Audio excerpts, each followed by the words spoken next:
Hello bakers! This week I'm baking gluten-free brownies by Felicity Cloake.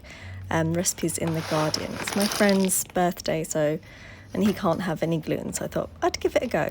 So first up, it's some dark chocolate and some butter, and they get melted together. I did mine in the microwave because I couldn't be bothered to do it, bowl over pan of hot water. And then it's an egg. You can throw the shell into if you want. And it's meant to be light brown sugar, but I only had dark brown and caster, so I did a mix. I'm making a third of the amount, just because I didn't want to make a huge batch. And then they get whisked together until they're meant to be tripled in size. So that's kind of mixing away in the background.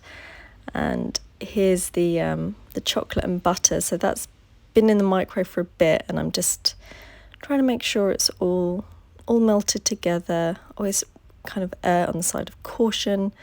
And if there's still a few bits, which there were, then I pop it back in for another 10 seconds. Just because I don't want to overdo it. So, and here's the kind of egg and sugar. And I wouldn't say it's necessarily tripled, but it was kind of paler and frothy. So I thought it would do. I presume it's the kind of raising agent. And then I'm folding it in, still trying to keep as much of the kind of fluffiness as I can. And then it's some corn flour,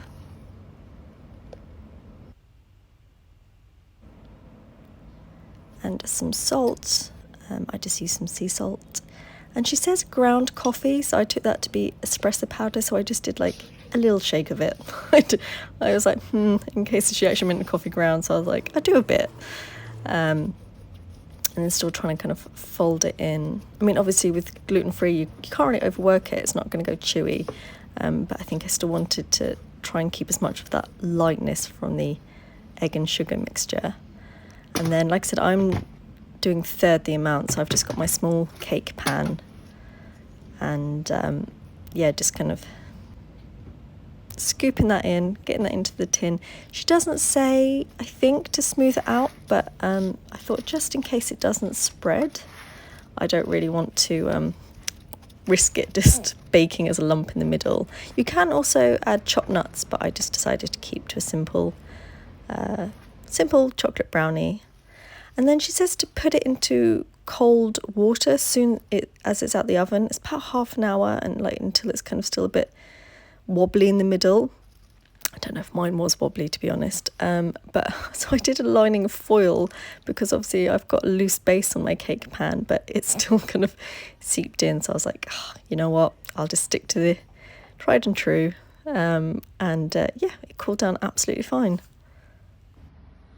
Okay, I'm gonna cut it up. So as you can see, there's been a bit of destruction when I was moving it onto the cooling rack.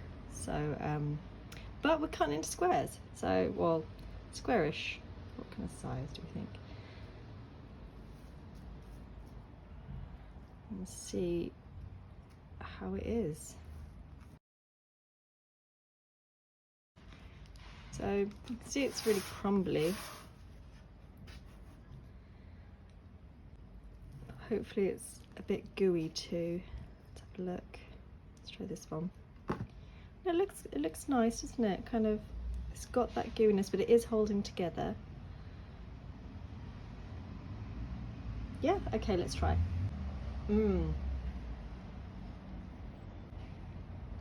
It's delicious. I wouldn't necessarily know it was gluten-free. It's obviously very tender. It's got that really rich, kind of salty chocolate, hint of coffee, fudgy. They're really good, actually. You can see they're more delicate than a normal brownie, but it doesn't take it away from it at all. I'm just shoving that in my mouth. That's so good.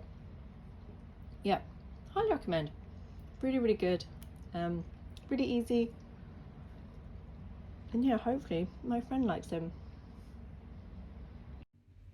So I hope you enjoyed this week, and let me know if you've ever baked them, and I'll see you next time.